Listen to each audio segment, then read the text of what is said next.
much enfeebled. She had been this amazingly strong, vigorous woman. Her own children had won the grand prize for International Pony Club for being the most educated and adept children in their age category, which was young teenagers, in the world.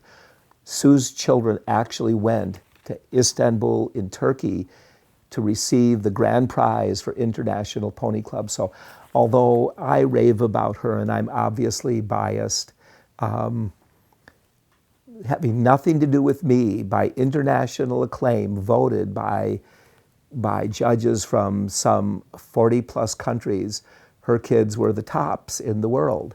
So Sue was really good. And there was Sue on this day, and she was suffering from cancer, and she worked really hard showing the kids a good time, even though she had to sit down every 5 minutes.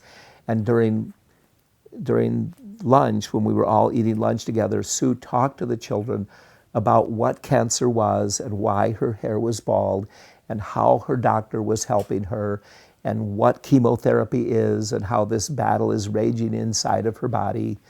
And she said that she thought that they were old enough to learn about what sometimes happens to people. And they all knew her very, very well. They'd all been out there many, many times. And when we got back, I was tired and very sad, and I made a big mistake, certainly the biggest mistake I've ever made in our daycare. It took quite a while to get the children to pick up all of their stuff that they had forgotten in the van. First, I had them carry in the cooler and all of the hats and the books and coloring books and so on that they'd had when they were in the car. And then I had them go back for the clothing that they'd shed while we were driving home. And then I knew that the car was empty and everything was fine. And there was a tall car seat in the middle of the car that had a sleeping child in it.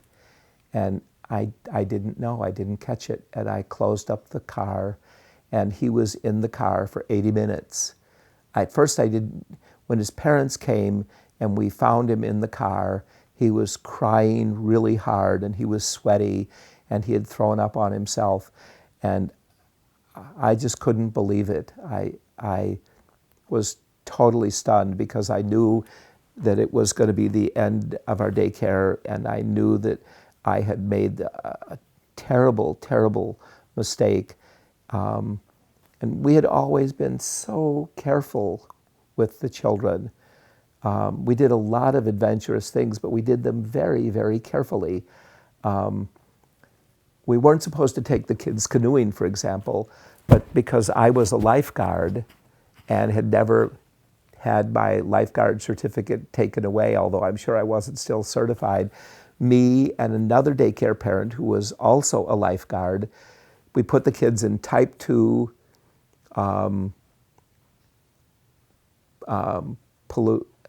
personal flotation devices, what you'd call a life jacket. Type 2 are the ones that right you, that raise your head above the water, even if you're unconscious. So these are the best that you can get. And using Consumer Reports, we got the best type 2 life jackets that existed. And we bought a canoe that was unsinkable with flotation built into the canoe. A really incredibly nice canoe made out of aircraft aluminum. And we took the kids canoeing. We really weren't supposed to do things like that.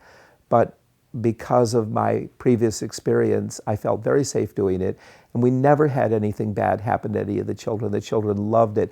Every kid in my daycare home knew what to do if their canoe turned over, because right in front of the lifeguards, while the lifeguards were watching at Lake Harriet and at Lake Calhoun, we would tip the canoe over and the kids would all fall out of the canoe screaming, "Ah, no, Michael, no."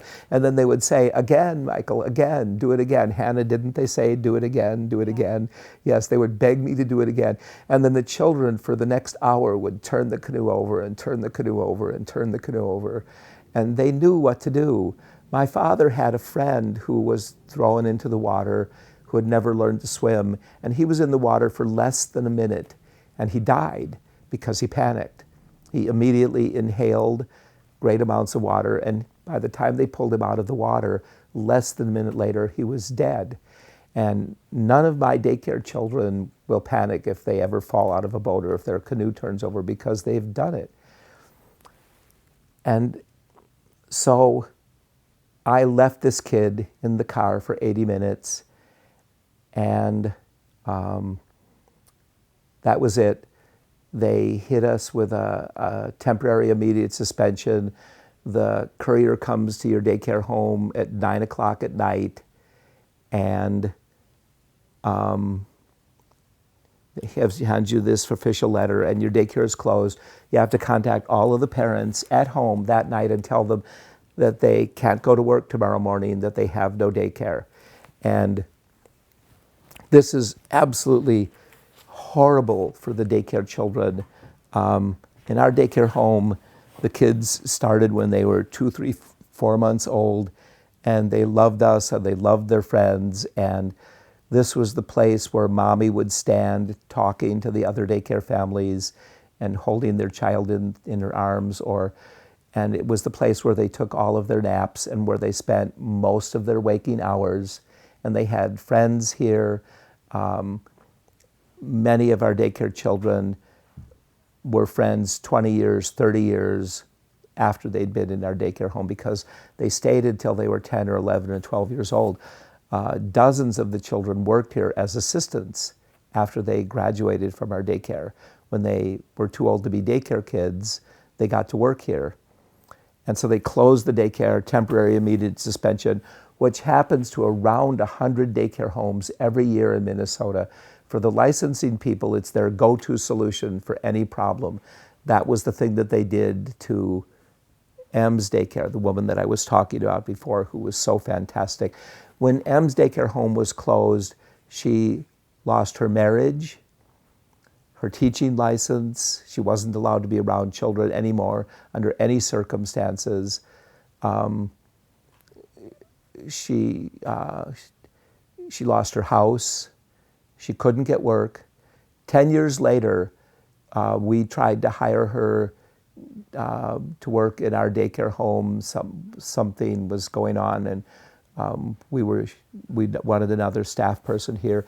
And we found out that she was still blackballed, illegally blackballed, because she was supposed to get her disqualification ended after 7 years, but 10 years later it was still in effect.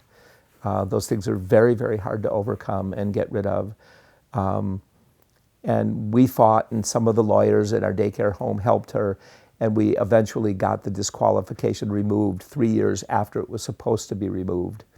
So she was able to work with us for a while, and it was very pleasant. She was still just the master of being an amazing parent and an incredible child care provider.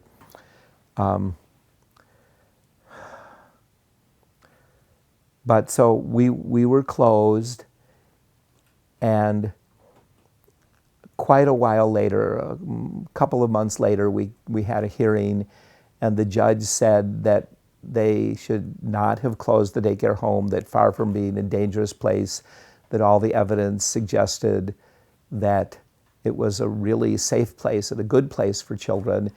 And at that point, Hennepin County was supposed to open us back up again. And I have a lot of resentment for how Hennepin County handled this.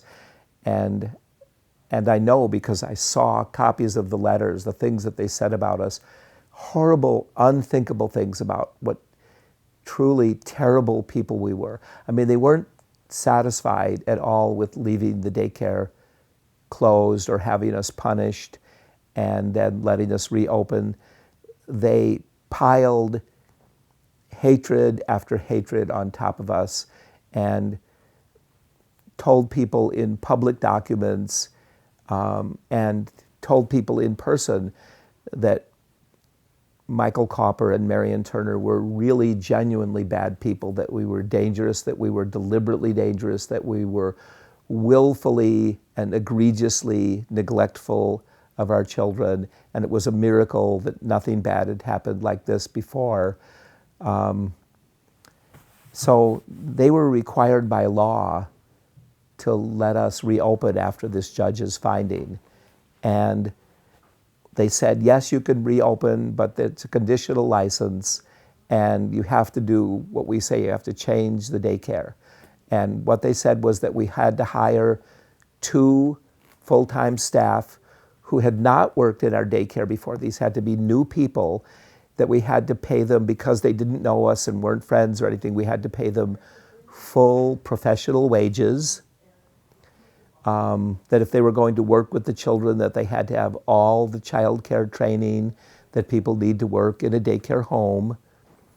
So this meant a great deal of training, which would take many weeks to get, months to get them trained up. Or we could hire somebody who was already trained, and the person that would come into our daycare home would earn 3 to 4 times, 300 to 400% more per hour. So these 2 new people would earn 4 times what me and Marian were getting as our before taxes take-home pay out of the daycare. And we were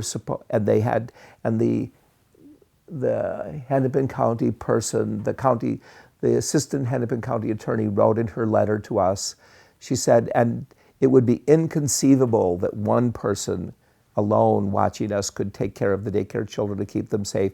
So we had to have 2 people, and they had to be in the same room with me and with Marian all the time. We're reading the story. The person's got to be right there watching us, reading the story. If we're putting kids to bed, this stranger has to be in the nap room watching us put the daycare children down for nap. If we're cooking in the kitchen, they have to watch us cook lunch. I don't know, to make sure that we didn't poison them, I guess. They had to watch us cook lunch. And if we were outside, they had to be outside with us. And what this was a way for them to legally observe the letter of the law and make sure that we couldn't possibly open. But then another very, very strange and bizarre thing happened. The Hennepin County we understood through the grapevine, we understood that the licensing people were under a lot of pressure for closing our daycare home because, after all, I mean, we had by that time he was our governor, we had his kids and the Onan children and the vice president of the university. And oddly enough, they were even being pressured by the Department of Health of New York State. They got letters from that far away saying, why did you close this daycare home? Couldn't you just give them some kind of a punishment and let them reopen again? And Hennepin County was dead set against it. They made sure that we couldn't reopen. And so they held a big meeting, a training in South Minneapolis out at Southdale Library, where hundreds of providers showed up. And the title of the training was Negative Licensing Actions, Suspensions, Revocations, and Disqualifications. And they were going to get people trained in, try to help people avoid this bad thing, right? And the intentions supposedly were good there. I think that they did it just because they were under a lot of political pressure. But it was a good thing, regardless of the reasons. It was a very good thing to train providers in on what happened, because me and Marian, as connected as we were, we produced the Family Daycare radio show for 20 years, and we had dozens of providers and dozens of parents and dozens of child care professionals, including licensing workers, on our radio show. As well connected as we were, we knew nothing about suspensions, revocations, and disqualifications. We did not know how that worked or what it was. We're still just learning about it after all of this time.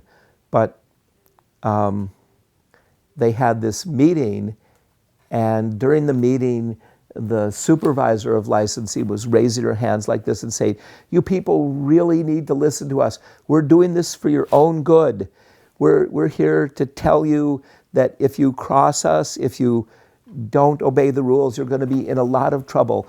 If there is a suspension in your daycare home and you are found innocent of all charges, that you did nothing wrong and that it was all a misunderstanding, and you win every appeal, you're still going to be closed for 7 to 9 months. And you know that after 7 to 9 months, your chances of reopening, I mean, it's if you're lucky enough to reopen, it'll be a whole new daycare. You're going to lose all of your parents. You're going to lose all of your income. And her associate, the person who was the quality assurance specialist, was saying, isn't she great? Isn't she amazing? That's why she's the boss. And it was bizarre watching them to be there. It was just really, really strange. It was like a performance instead of a class. And when the quality assurance specialist got up there, she was all excited and her face was a little flushed and she was having a really good time. And she got up there and she said, you guys shouldn't cross me. You know, it goes really hard with you when you don't listen to what I say. And she said that I've just closed 2 daycare homes because they had their elliptical trainers were plugged in and they could have started and injured a child. And I have to tell you more later in a minute who this quality assurance specialist was, because it turned out that Marian and I actually knew of her. We had experienced her wrath in our own daycare home in a very strange and creepy way. But she was up there and she said, these people left their elliptical trainers plugged in and I caught them at it and they're closed. And I raised my hand to talk about something that I knew about this. And the supervisor of licensing comes up and back at me and she puts her hand on my shoulder and she says, you have to wait, hold the question until the end. And so I did, and I walked up to this person, the quality assurance specialist, and I said, I want to talk to you about those 2 homes that you closed for having the trainers plugged in. And she said, don't talk to me. I don't want to hear it. Don't talk to me. And I said, but wait a minute, your boss said that I could bring this up after the meeting was over, and the meeting is over. And she said, I don't want to hear it. Don't talk to me. And I said, and so I very quickly, I knew I was already backing away from her, but I said, did you know that elliptical trainers don't have motors? There's no motor. There's nothing being plugged in except a little computer. And she said, I don't want to hear it. I don't want to hear about the motors. Don't talk to me about elliptical trainers. I've heard this. These providers are staying closed. They're going to stay closed. They wouldn't listen to me, and they defied me, and go away and don't talk to me. And now that would have been the end of it, but sitting down behind me where I was standing was another child care provider who heard this. And the other child care provider wrote about it on the internet, and she wrote about it with a pseudonym, because later I saw some of her things. She made up a name for herself, and it turned out, much like me and Marian, she'd often been critical of daycare licensing, but she was much more clever than us. She didn't do it in person. She didn't raise her hand at meetings and say that for the children to build a blanket fort is not automatically child sexual abuse, which is what Hennepin County says.